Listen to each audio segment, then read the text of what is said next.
Okay guys, so let's get into some of the cons, or some of the things that I think you should be aware of before you get into PACU, and potentially some things that might make PACU not the right place for you.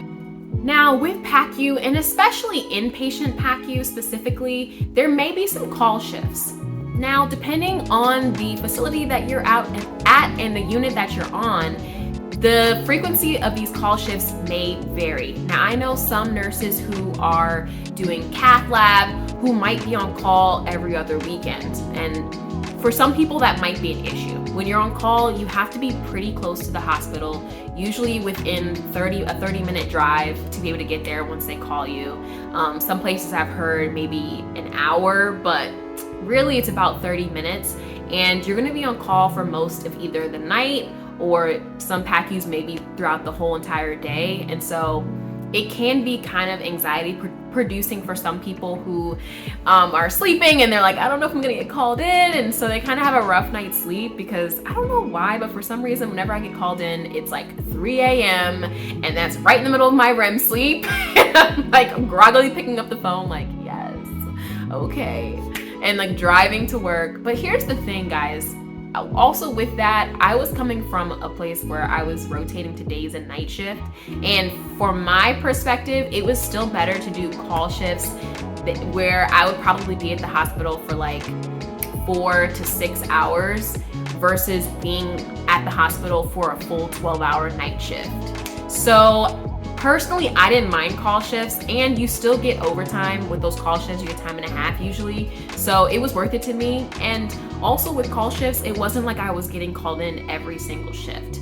Now, some people did end up for some reason getting called in a lot, but I really didn't. So it was worth it to me. And I think I only ended up working, I think it was like 2 call shifts in a 6-week period or something like that. So it wasn't terrible for me. It really wasn't.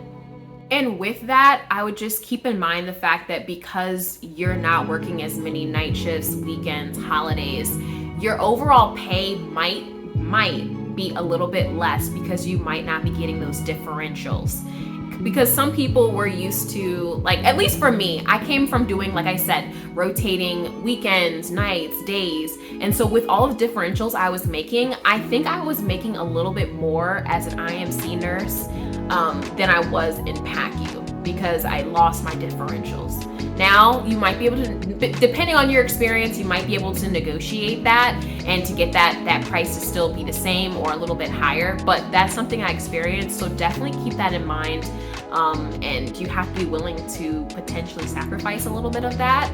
But I will say that it wasn't enough money to really hurt me. And I noticed that I was more capable of picking up overtime shifts in PACU because it drained me a little bit less. So that could be some way that you could make up the difference in pay. And honestly, because of the work-life balance I got, it was also worth it to me. I'm someone who values that balance a little bit more than the actual dollar sign, like the dollar amount. So if that's you, I don't think that's gonna completely dissuade you from being in PACU, but it's something that you should be aware of. Something else I think you should be aware of if you're gonna go into PACU, which could potentially be a con for some people, is I think you do lose a little bit of your med-surg skills. Now, I'm not saying you lose all of your skills, and you're nurses, you have a strong background, so you can still make this up.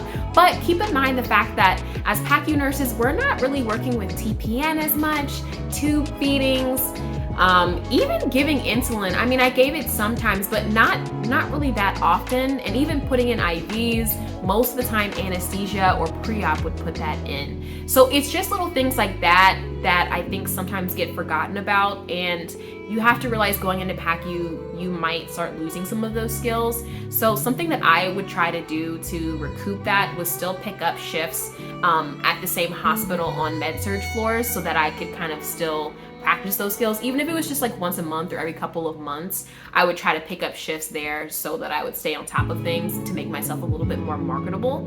And that has helped me as a travel nurse to be able to still have those skills. But that's something to think about if you think that one day you're gonna wanna go back to med-surg, or one day Maybe you want to be in ICU. I am not saying that it's impossible because I know plenty of nurses who went from PACU to ICU. But all I'm saying is if you're thinking you want to be in PACU for like, I don't know, 5-6 years or something like that, just keep in your mind what your career goals are and how you can still stay on top of those skills. All right, guys, so those are my cons, I guess, of being a PACU nurse, but I honestly really love PACU. Like, I'm very proud to be a PACU nurse. I love being a PACU nurse, honestly. I mean, obviously, I am still in school to be an FNP, so I know that I won't be a PACU nurse forever, but I've really enjoyed my time in PACU, and I think that you would too, potentially if you're also a student, but really for anyone. All right, guys, I hope you enjoyed this video. If you have any questions, comments, if you have any wonderings about being a PACU nurse, you can comment them below. But make sure to give this video a like, give that little thumbs up, and make sure you subscribe to my channel for more content. All right, guys, I will see you in the next video. Peace.